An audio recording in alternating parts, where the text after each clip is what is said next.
Hello, it's Father Bill from St. Callistus, and we're almost at Pentecost. But the Gospel in John chapter 17 is known as the priestly prayer of Jesus. He's praying for all of us, for the apostles, the disciples after them, all the people down through the history of the church. So nice to know Jesus praying for us, and he continues to intercede with the Father for all of us, for all of humanity, for all Christians, of course. So one thing he says is, I have revealed your name to them, talking about the apostles and his followers, revealed your name. So for Israelites, we might say, oh yeah, I know somebody's name, their surname or whatever. But for the Israelites, the name was like saying the inner being of that person. I know that person's name. I have kind of a connection, a power over them almost sometimes. Adam had the power to name the animals. That was a power that came from God. It wasn't just a kind of fickle thing. He had this certain knowledge and goodness that he could name the animals, if you remember in the book of Genesis. So Jesus says, I revealed your name to them. He's talking about that he revealed the Father to the apostles. Now, let's think about all the different philosophies we encounter in the world and life. First you might have atheism, which says there is no God. We're in better shape than that. We know there's a God, and he's been revealed to us. Then you might have agnosticism, those that say, well, you can't know God. He might be there, but you really can't know him. He's kind of hidden or, not really interested in humanity. You have some of the old Greek philosophers said God is busy in heavy contemplation running the universe. He doesn't care so much about people. Of course, that's wrong. Judeo-Christian approach is, oh no, he cares intensely about his people, and he's with us in many ways. That's what's revealed in the book of Exodus, when God says, I feel their pain about the Israelites. I'm going to get them out of slavery. So anyways, of course, he wants to get us out of slavery. When Jesus comes, the slavery to sin. But we have agnostics say, well, you can't really know if God's there or not, We say, no, you can know if he's there. And then we have maybe some world religions where God's there, but you don't really get to know him in a real close way.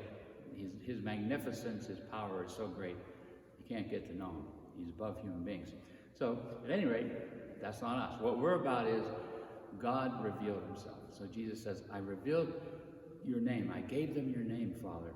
So he's saying that the inner workings of the Holy Spirit, the love between the Father and the Son, we would call that the Holy Spirit as we get ready for Pentecost. That love, that relationship, Father and Son, is given to us. Pretty amazing.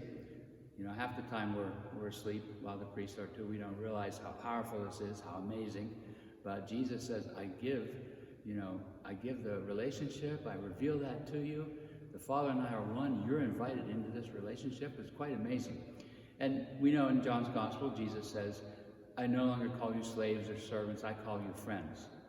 A friend, a slave does not know what the master's about. Just takes orders, does what the master tells him, hopefully doesn't get punished too much, whatever. Maybe have a nice life. That's not what we're about. We're not slaves where God tells us stuff and we don't really know God. No, we are friends.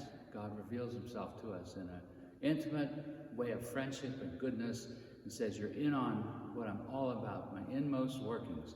So that's the whole mystery of the Trinity. Now, most of us don't spend a lot of time meditating on this or thinking about it, but it is an awesome mystery. Jesus says, I revealed your name to those you gave me. So that's the apostles, disciples, all of us. And so we are invited into this close personal relationship. So what should we do? We should have some time of prayer, meditation, listening. The busyness of the world is good in a lot of ways. We take care of family, work, whatever. But what do we really need? We need to listen to what God's about, what God's saying to us, and the great beauty, joy, wonder of God. But if we're real busy and all, kind of jacked up on everything, it's gonna be hard to listen to that. So this is a call from God.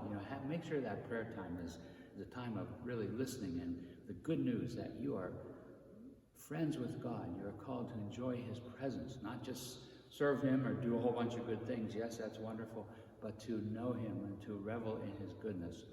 We have St. Philip Neri, one of the saints that they say he started the first kind of like youth groups, that he spent a lot of time just being with people, listening to them. He didn't come on and tell them, here's what you better do.